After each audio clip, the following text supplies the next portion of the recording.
皆様、本日も一日お疲れ様でした。神楽坂 CSU チャンネル朗読者の神楽坂凛と申します。本日も皆様に良い眠りが訪れますように心を込めて朗読させていただきます。本日の朗読作品は日のぬくもりと月のささやき、愛の中の小さな明かり、焚き火とゴシゴシの約束の3作品をゆったりと朗読させていただきます。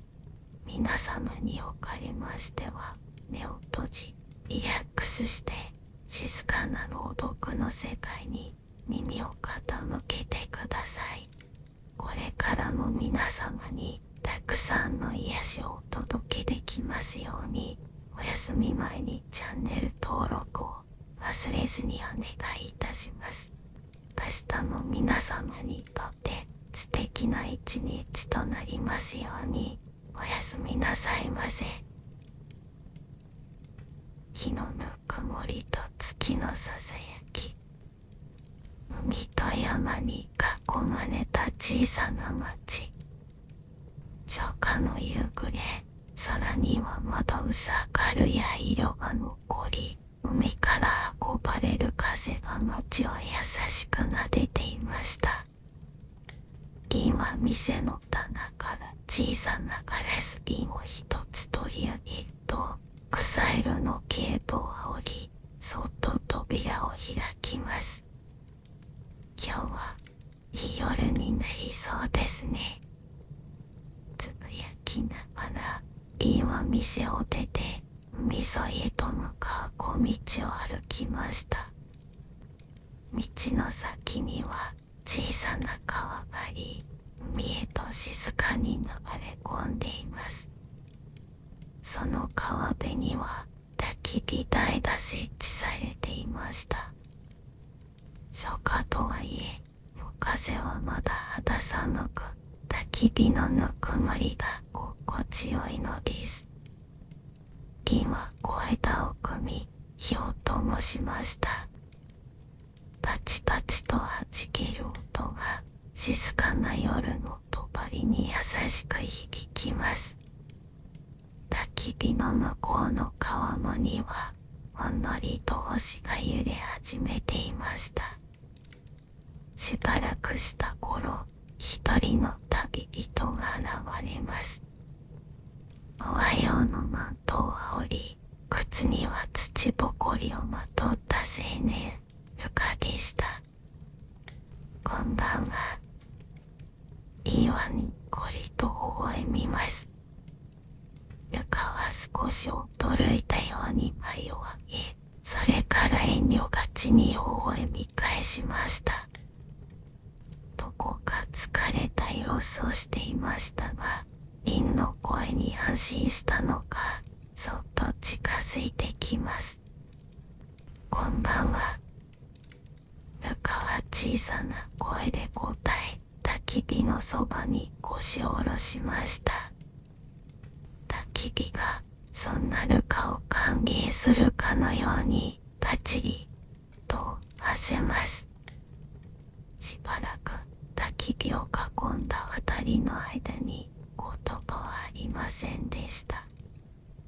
ただ火の焦る音と川のささやきだけが二人を包み込んでいます。銀は太るかな横顔に目を向けました。その顔にはまだ幼さが残る一方で、どこか深い寂しさがいとっています。旅の中で何かを失ってしまったのかもしれません。寒くないですか？銀が尋ねると、ルカは首を横に振ります。けれど、それはどこかぎこちない動きでした。銀は自分の隣に置いていたバスケットから小さな布をそっと取り出します。それは焚き火の匂いを鳥と含んだ柔らかな膝掛けでした。これ、よかったらどうぞ。差し出すと、ルカは戸惑ったように一瞬ためらいました。しかし、小さくありがとうと言ってから受け取ります。その声は、どこか遠くの音のようにか細く聞こえました。焚き火の炎はますます穏やかに揺れています。銀はバスケットから小さな銀を取り出しました。夜空のような淡い青が揺れ、月明かりのように弱く光を放つ液体。それは月明かりのポーションです。銀は焚き火の炎に向かってそっと言ってきたらしました。ふわりとうなく清らかな香りがそっと広がり、焚き火の色はほんのわずかに金色に染まります。ルカはその変化に目を見開きました。これ何ですか？これは月明かりのポーションですよ。疲れた心を夜の光でそっと包み込むものです。銀の声は焚き火の焦る音に溶けて優しく耳に届きました。ルカは焚き火を見つめたままぽつりとつぶやきます。僕は故郷を思い出せないんです。銀はただ静かに耳を傾けました。言葉を急がせることも、こちらから話しかけることもありません。しばらくの沈黙の後、ルカは少しずつ話し始めました。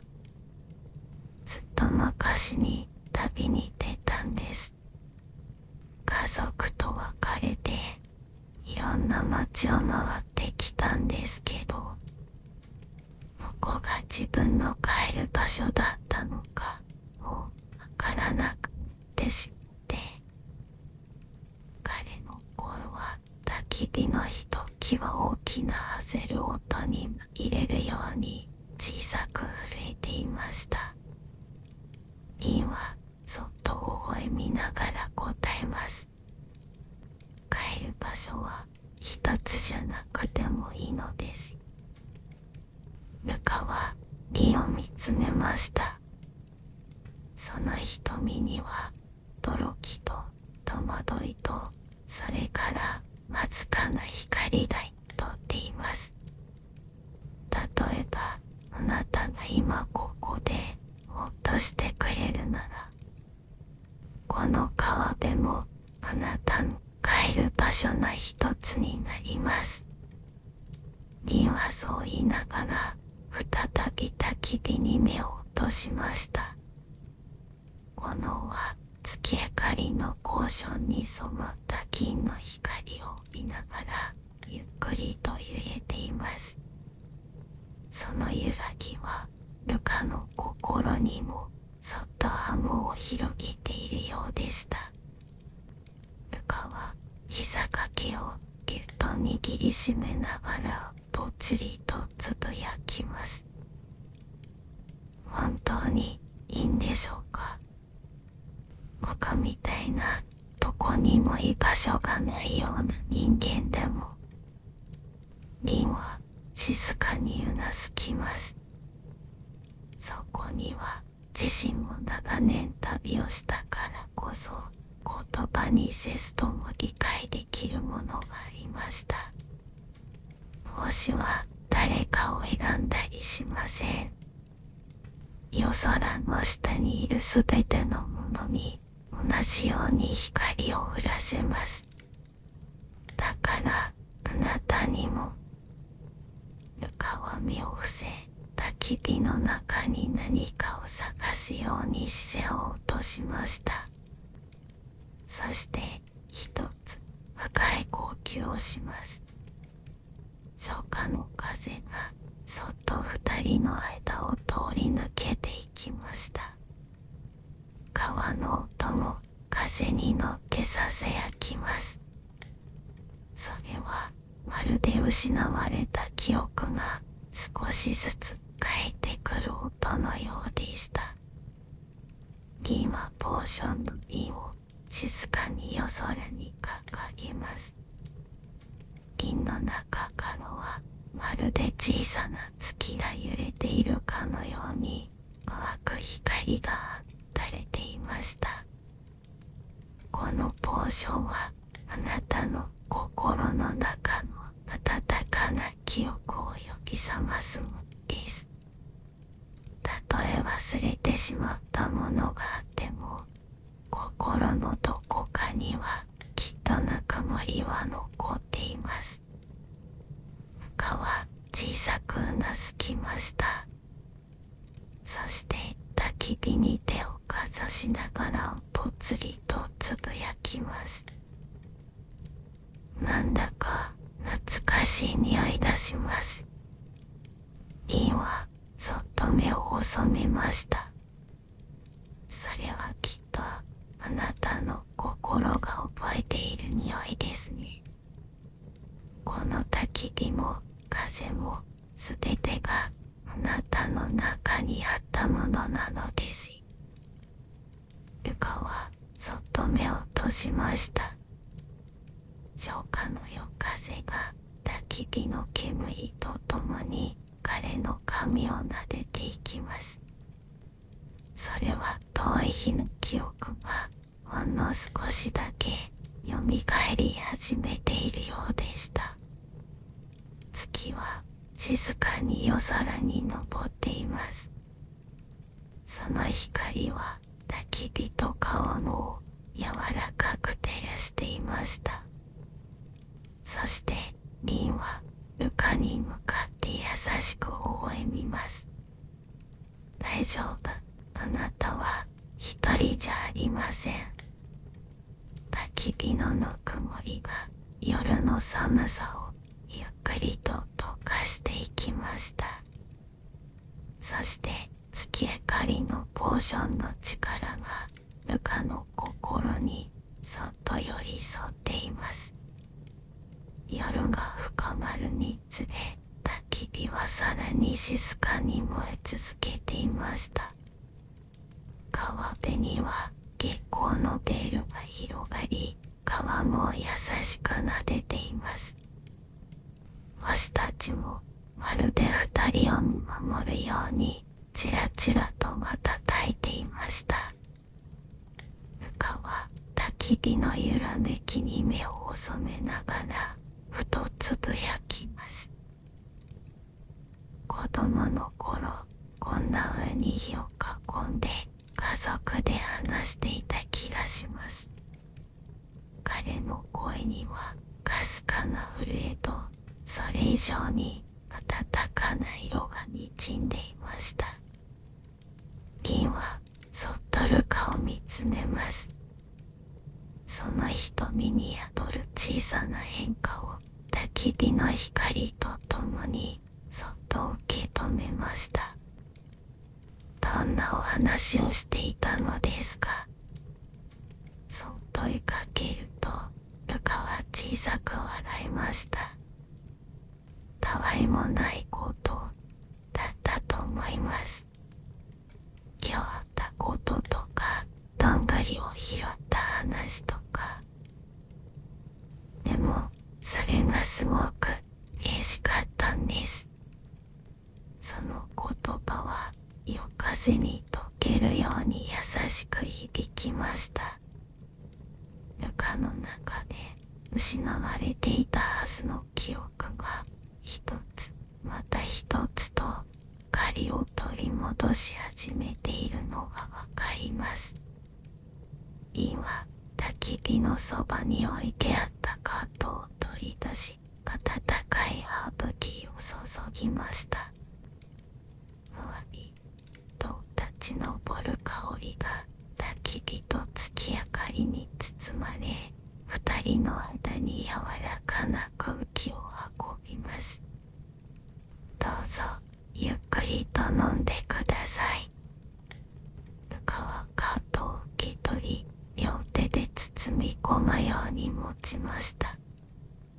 その手はまだ少し震えていましたが、じんわりとしたぬくもりを伝えるハーブティーに少しずつ落ち着きを取り戻していきました。ありがとうございます。ルカは静かに礼を言いました。リンは微笑みながらまた焚き火を見つめます。ねえ、ルカさん。そっと声をかけると、ルカは顔を上げました。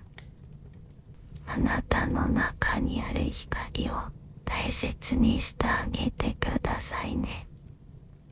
たとえすべての記憶が戻らなくても、あなたが覚えている温かい気持ちは間違いなくあなたの故郷ですから。ルカの瞳にふと涙がにじみました。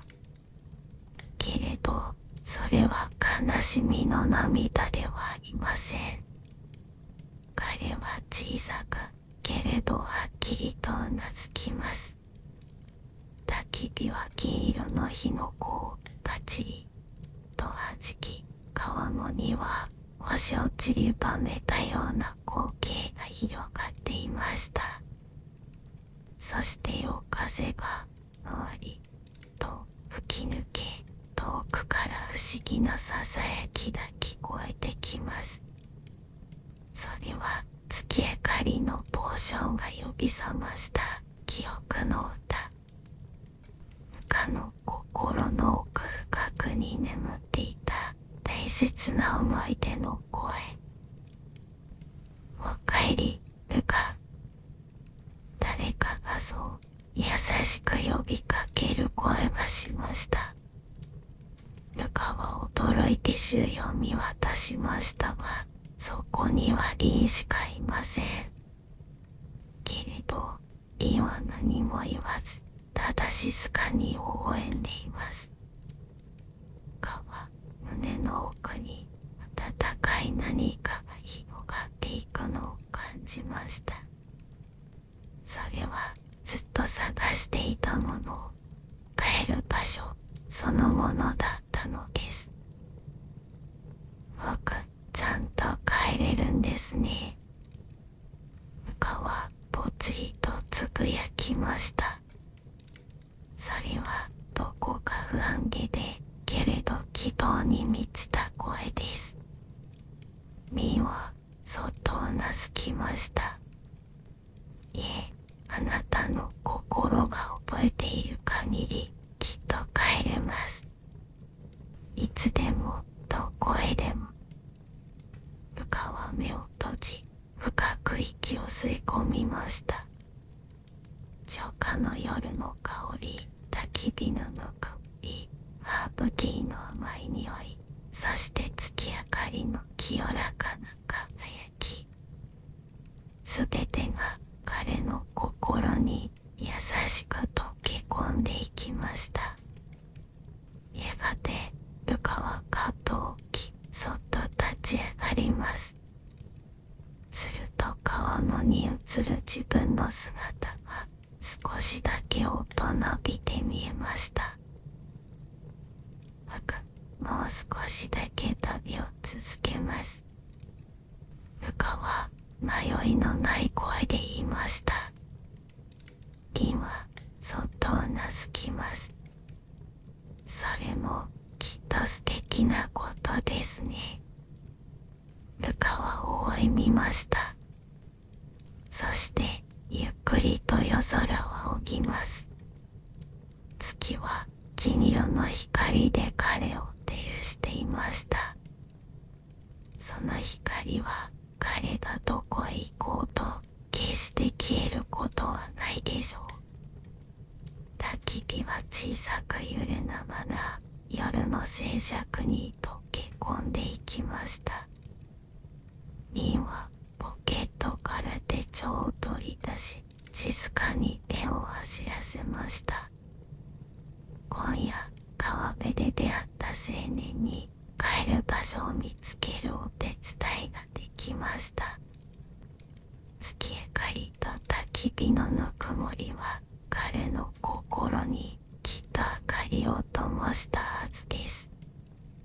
旅の途中、ふと立ち止まりたくなったら、またここへ戻ってきてほしいと思います。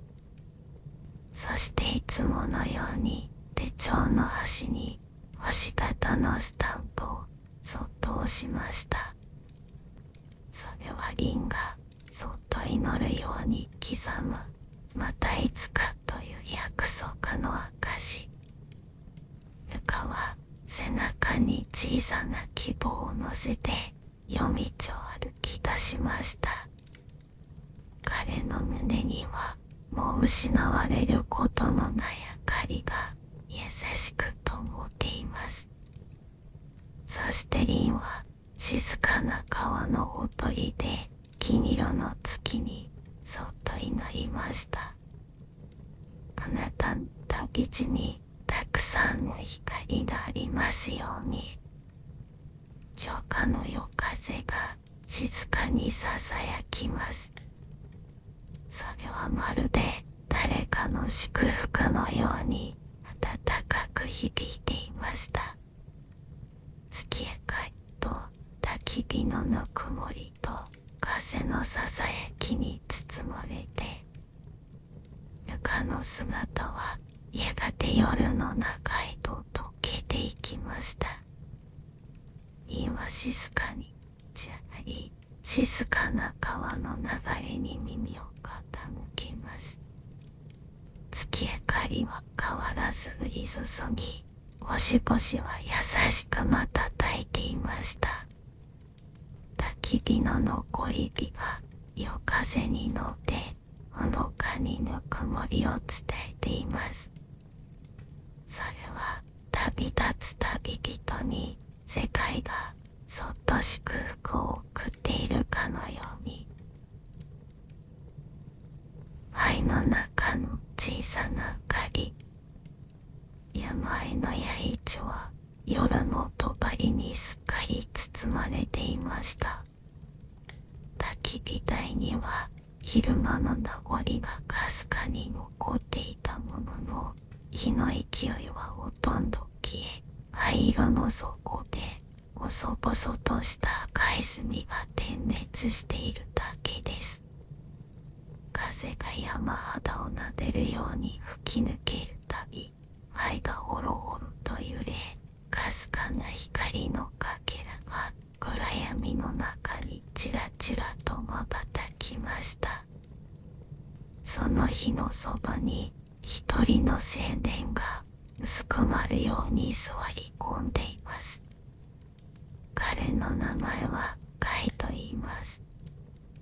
彼は膝を抱え、顔を伏せたままじっと焚き火の跡を見つめていました。肩はきくりとも動かず、目の奥には深い喪失の影が宿っています。カイは親友を失ってしまったのでした。長い旅路を共にしてきた友、かけがえのない存在だった人をほんの数日前に事故で失ってしまった。それからというもの、カイは何をする気にもなれず、ただ焚き火の前で時間を過ごしています。そんな彼のもとへ静かに近づく足音がいました。ほとんど音も立てず、まるで夜の風にも入れるように。ふと顔を上げた彼の視線の先に草色のケープをまとった女性が立っていました。長い水色の髪を二つにまとめ、月の光のような優しい眼差し。それはポーションや押し降る雫の主人である銀です。彼女は貝の前に腰を下ろすと、焚き火台にそっと手をかざしました。夜はまだ少し冷えますね。銀の声は焚き火に触れるかのように静かで温かでした。しかし貝は何も答えません。代わりにかすかに目を伏せたまま小さくうなずきました。そんな貝を見て、瓶はポーチから小さな瓶をそっと取り出します。淡い黄色の液体が揺らめくその瓶には、繊細な文字で安らぎの雫と刻まれていました。瓶はそっと立ち上がり、焚き火台の配底を指先で少し折ります。ほんの一握りの空間ができたところで、コーションの瓶から一滴だけ液体を垂らしました。すると小さな音が奏でられ、肺の底でかすかな光が放たれます。それまで貝の瞳は見ているようで、何も見ていないような光を宿していました。その時初めてかすかな光に焦点がすっと引き寄せられたのです。それは燃え尽きたかに見えた肺の中からふわりと小さな貝が生まれる瞬間。木の断片、それは命の記憶にも似ていました。瓶は再び貝の隣に座り、ただ黙って火を見つめます。二人の旗を初夏の夜風が静かに吹き抜けていきました。満天の星空の下、八重地はじんと静まり返っています。やがて銀がぽつりと語り始めました。灰になったと思っても、火は完全には消えません。見えないところでそっと生きているのです。貝はまた小さくうなずきました。燃え尽きたと思った心にもまだ小さな明かりが残っているのです。その言葉に貝は少しだけ顔を上げました。彼の目にはまだ深い悲しみが宿っています。それでもどこか遠くで何かが呼吸をしているような、そんな気配を感じ始めていました。瓶は火の断片をそっと指さします。この明かりをどうか見つめてみてください。無理に言葉にしなくていいのです。ただそこにあることを心に触れさせてあげてください。貝は素直にその言葉に従いました。彼は肺の底に宿る小さな赤い光をじっと見つめます。ほのかな熱がまるで肌に触れるように静かに伝わってきました。かつて友と囲んだ焚き火、夜通し語り合った思い出、無邪気な笑い声。それらはまるで風に乗った火の粉のように貝の胸の奥にふわりと蘇りました。思わず貝の方、温かい涙が伝います。それは悲しみだけではない涙でした。殿と過ごした日々が確かに自分の中に生きている。すべてを失ったのではなく、確かに受け取っていたのだと、貝は初めて理解し始めていました。銀は何も言わず、そっと横に座っています。やがて、カイはポケットから小さな木片を取り出しました。それは、旅の途中で友と拾った思い出の品。彼は、そっとその木片を灰の上に置きます。そして、瓶に向かってかすかな声で言いました。ありがとう。銀は優しく微笑みました。あなたの中の明かりがまたあなた自身を照らしてくれますように。そう言ってそっと手を合わせ祈ります。カイも静かに目を閉じました。家一の夜はますます深くなります。星々の瞬きだけが優しく二人を包み込んでいました。けれど灰の中の小さな明かりは消えることなく静かにしっかりと燃え続けています。夜明けの気配はまだ遠くにありましたが、徐々に近づいてきていました。けれど家一を包む空気はどこかほんのわずかに緩み始めています。灰の中の小さな明かりは今も消えずに揺れていました。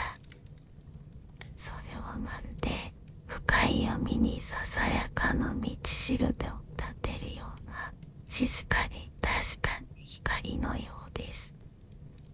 貝は焚き火の跡をじっと見つめながら胸の奥で何かを受け止める準備をしていました。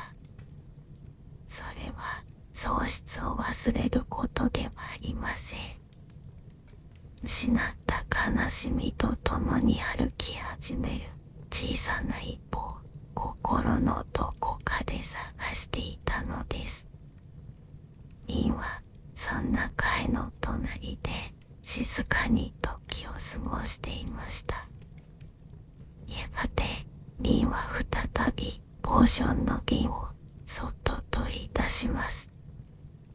安らぎの雫、その瓶の中にはもの素敵分ではありますが、まだ瓶の底に残っていました。銀は貝にそっと尋ねます。この明かりにあなたの思いを託してもいいですか。貝は少し迷いました。けれど焚き火の中で揺れる小さな火を見ているうちに心の底から湧き上がるものがあることに気づきます。彼は深く一度だけうなずきました。リンは知恵に満ちた微笑みを浮かべながら瓶の中身をもう一滴灰の底に垂らします。すると静かな焚き火の中にさらなる光が生まれました。周りと広がった光はほんの一瞬、まるで炎ではなく月の光のように柔らかく辺りを照らします。貝はその光景を見つめながら胸に残っていた言葉にならない思いを一つ一つ手放していきました。あの日伝えられなかったありがとうという思い、もっと一緒に過したかった日々、心の奥にしまい込んでいた小さな後悔、それらはすべて灰の中に灯った火にそっと溶けていきました。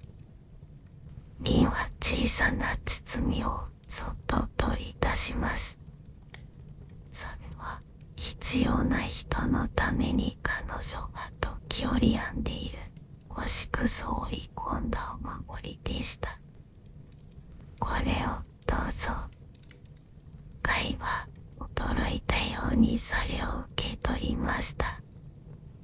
その小さな布包みは優しい魔法が込められているかのような温かな手触りがあります。お守りを手渡しながら銀はそっと言いました。あなたの中に宿った明かりをどうか忘れないでください。それはあなたと大切な人とのこれからを照らす光ですから。カイはその時初めてはっきりとリンの顔を見ました。彼女の瞳は夜空の星のように静かに澄んで輝いています。そしてカイはしっかりとうなずきました。ありがとうございます。僕、また歩き出せそうな気がします。その言葉に銀はそっと目を細めました。焦らなくていいのです。明かりがあなたを導いてくれますから。カイは焚き火の灰底にそっと手を伸ばしました。暖かい熱が手のひらにぬわりと触れます。それはもう悲しみだけの熱ではありません。そこには確かに生きてきた証、愛してきた証が今もこうして残っているのだとカイは肌で感じます。夜が少しずつ明け始めていました。山の向こう、まだ低い空にかすかなオレンジ色が滲んでいます。カイは立ち上がり、背負い袋を取りました。そして焚き火台に向かって深く頭を下げます。またいずれここに来てもいいですか。銀は微笑みながら答えました。いえ、この明かりはいつでもあなたを待っています。カイは小さなお守りを胸にしまい、弥一を後にしました。朝の光が彼の肩を優しく撫でています。銀は一人残り、焚き火台にそっと手をかざしました。もう燃え尽きたはずの灰の底で小さな明かりがまだかすかに息づいています。それは夜明けとともに生まれ変わった命の印のようでした。リンは高知から取り出した革拍子の手帳を開き、さらさらと小さな文字で記しました。灰の中、明かりは今日も新たな命を照らしました。失われたものは消えたのではなく、静かに心の奥で灯り続けていることを私はまた教えられました。手帳を落とした時、弥一の空には朝の星がすらと残っていました。焚き火から立ち上ったわずかな煙がおみがかった空に溶けていきます。リンは静かに微笑みました。そして草色のケープを問い直すと星降る雫へと歩き始めます。そんなリンの方を風が優しく撫でました。風はささやきかけるかのように優しく輪を描きながら舞います。ありがとうございます。一つの心の涙を癒すことができました。それは風が届けた小さな心の音。リンはまだ見ぬ誰かのためにそっと祈りを送り続けまます。朝焼けに染まる小道を草の香りに包まれながら、一つまた一つと静かな願いを胸に灯して、誰かの心に小さな明かりが灯りますように。それがたとえ見えない場所にあってもきっとその人を守ってくれるから。風がそっと運ぶその祈りはやがて大地に染み渡り、新しい誰かのもとへと届いていきました。陰の背に揺れるゲートが朝の光を荒み、静かに嘆きます。彼女は振り返りません。けれどその存在は確かに誰かを癒し、誰かを照らす光そのものになっていました。そして押し降る雫の扉が優しい音を立てて彼女を迎え入れます。また新たな一日がここから始まるのです。そっと静かに希望の香りをたたえながら、焚き火と星々の約束。小さな丘の上に古びた焚き火宿がありました。石を積んで作られたその小屋は屋根に苔をまとい、壁には月光色のツタが張っています。入り口のそばには丸い焚き火台が据えられ、いつも誰かを迎えるように静かに火が燃えていました。火の焦る音が夜の静寂の中にパチパチと小さく響きます。まるでこの場所が遠い昔から変わらずそこにあったことを静かに語っているようでした。リンは時折この場所を訪れます。何か理由があるわけでもなく、なんとなく呼ばれている気がする。そんな時が時折あるのでした。リンは静かな夜の空気の中でその焚き火台に薪をくべています。淡い水色の髪が日の光に優しく照らされ、まるで夜そのものと溶け合っているかのようでした。今夜は初夏とはいえ少し肌寒く、夜風が丘の上をさらさらと駆け抜けていきます。リンは草色のケープの裾を整え、カバンから一瓶のポーションを取り出しました。星の記憶のポーションと呼ばれる優しい金色の光を落とすポーションです。それは過去の中にあったぬくもりをそっと閉じ込めているもの。瓶の中で揺れる光は遠い記憶のかけらがそっと瞬いているように見えました。そこには無数の星のような光が瞬き、丘の上の焚き火宿を、そしてリン自身を優しく包み込んでいました。夜空はまるで静かな海のようにそうこしれぬ広がりを見せています。リンはほんの少しだけまぶたを閉じ、深く息を吸い込みました。夜の香りと星の光を胸いっぱい抱きしめるように、焚き火台のそばに腰掛けたリンは夜空を仰ぎます。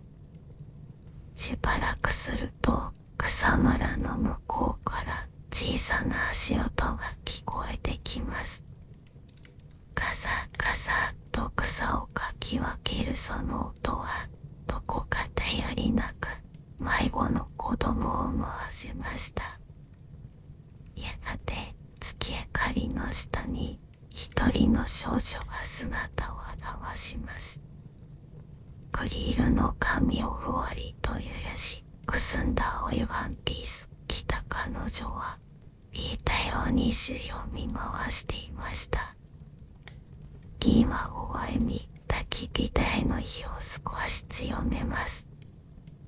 炎の明かりに照らされて、少女はようやくリンの存在に気づきました。こんばんは、今日は肌寒いでしょう。こちらへどうぞ。リンが優しく声をかけと、少女はびっくりと肩を震わせました。しばらく迷っていましたが、それでも一歩、また一歩と焚き火に近づいてきます。ここ、どこ？少女の声は風にかき消されそうなほど小さなものでした。リンはそっと手を差し伸べます。ここは焚き火宿ですよ。迷子さんを迎える場所でもあります。私はリンと言います。あなたの名前を教えてもらえますか？少女はしばらくためらった末ぽつりと答えました。私、あやです。リンはゴリと微笑み、隣に開いている丸太の中へそう示します。その笑顔は寒さや不安さえも溶かしてしまいそうな春先の日だまりのような優しさを感じさせました。あやさん、少し温まっていきませんか？他の夜は冷えますからね。あやは小さくうなずき、ぎこちない動作で丸太に腰を下ろしました。焚き火のぬくもりは少しずつ彼女の方に赤みを戻していきます。あやはそっと手を焚き火にかざしながら、ようやく自分が受け入れられていることを感じ取り始めました。あやさんはどうしてこんなところに？リンの問いにあやはうつむいたまま答えました。わからないんです。気づいたら一人ぼっちで。帰ろうにもどこに帰ればいいのかわからなくて。あやの瞳は月の光をたたえた湖のように揺れています。リンはポーションの瓶をそっと手に取り、焚き火に向かってかざしました。では少しだけ星の記憶を借りましょうか。リンは星の記憶のポーションを一滴焚き火に垂らします。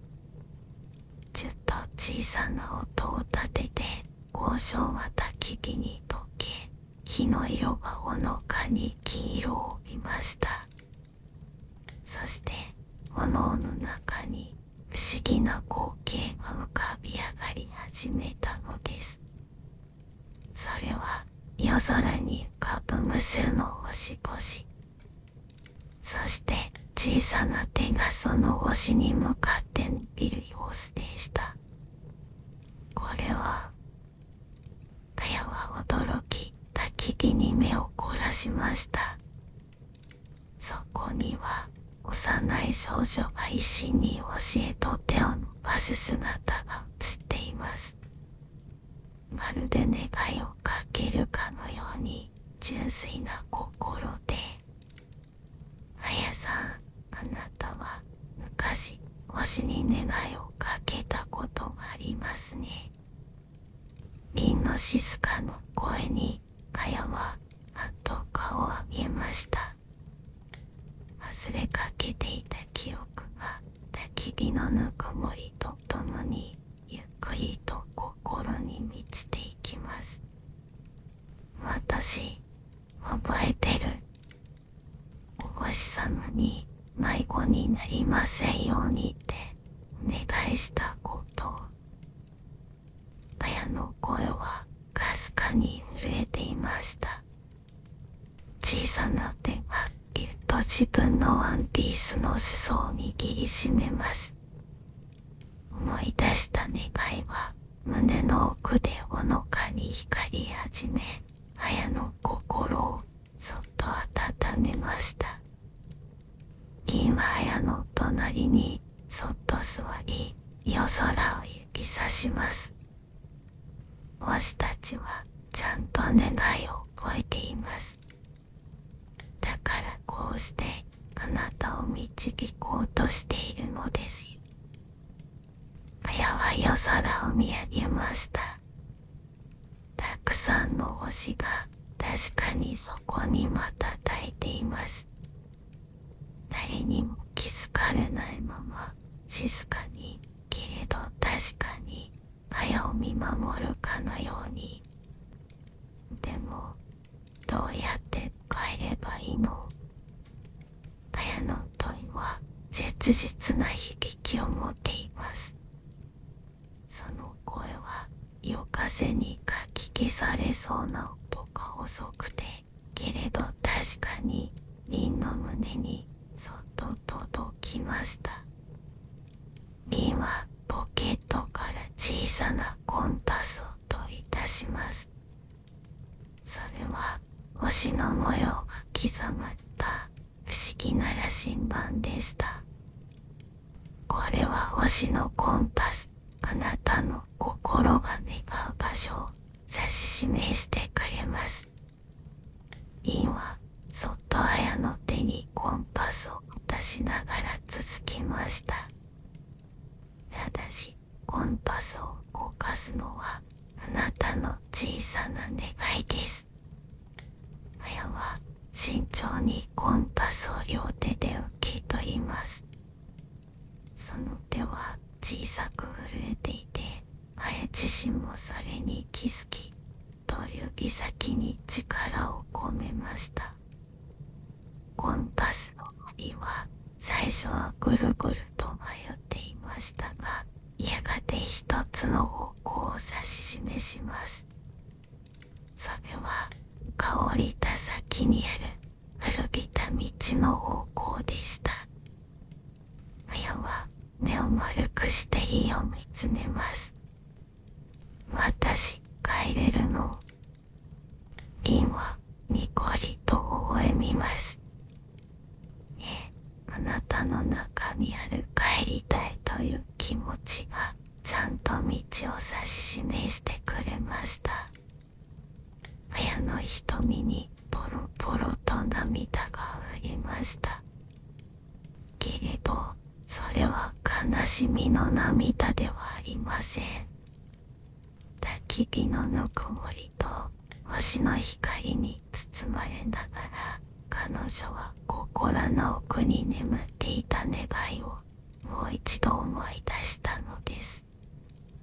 それは温かく胸の奥がじんわりと満たされていくような不思議な感覚でした。ありがとう、凛さん。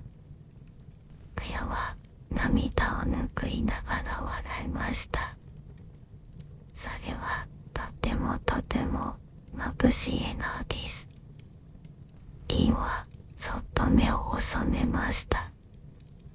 初夏の夜風が優しく二人を撫でていきます。綾は凛から渡された星のコンパスをぎゅっと握りしめました。焚き火の温かい光に包まれたその小さな手はまだかすかに震えています。それでもしっかりと未来に向かおうとしていました。丘を降りたらどこに行けばいいの？綾が尋ねると、凛ははいと微笑みました。焦らなくていいのですよ。まずはコンパスの指す方へ一歩ずつ進んでみましょう。きっとその先でああなたを待っているものに出会えます。綾はこうくりとうなずきました。焚き火の上ではまだほのかに黄色に輝く日が静かに揺れ、その中に小さな願いの光が見え隠れしています。リンは腰を上げ、そっと焚き火に新しい薪をくべました。タチタチと薪が外れる音が夜の静寂に温かなリズムを刻んでいきます。綾もそっと立ち上がりました。初夏の夜風が彼女の栗色の髪をそっと撫でます。コンパスの針はまっすぐに古びた道の先を指していました。でも一人で大丈夫かな。綾の声にはまだ少しだけ不安の色がありました。リンは綾の肩に優しく手を置き、そっと答えます。大丈夫ですよ。あなたの心の中にはちゃんと帰る道しるべができています。リンは夜空を仰ぎました。そこには星々が優しく瞬いています。それに夜の間は星たちがあなたを見守ってくれていますから。綾もそっと夜空を見上げました。たくさんの星がまるで微笑んでいるかのように彼女を包み込んでくれています。胸の奥で何かがふわりとほどけていくのを綾は感じました。ありがとう、リンさん。私、絶対忘れない。綾はにっこりと笑いました。それは幼い頃に星に願った時のように、あの純粋な笑顔そのものです。リンはそっとうなずきました。またいつでも帰ってきてくださいね。焚き火宿は舞子さんを迎えるためにずっとここにありますから。綾はしっかりとコンパスを握りしめ、丘を降りていきます。小さな背中がやがて夜の道へと溶けていきました。けれど焚き火のぬくもりと星の光はずっと彼女を優しく照らしています。リンは綾の姿が見えなくなるまで静かに見守っていました。そしてポケットから手帳をそっと取り出します。焚き火の明かりのもと、リンは手を走らせました。小さな町の丘の上にある焚き火宿に一人の少女が訪れました。小さな願いを忘れかけていた彼女は焚き火と星々のささやきに導かれ、再び歩き出しました。その背中には星明かりの道しるべが優しく灯っていました。記録を終えるとリンはそっと目を閉じます。夜風がページを優しくめくり、焚き火の煙が空へと昇っていきました。それからしばらくリンは焚き火のそばに座り続けます。木の揺らぎはまるで星たちの鼓動のように静かにけれど力強く燃えていました。星の記憶のポーションはまだ少しだけ瓶の底に残っています。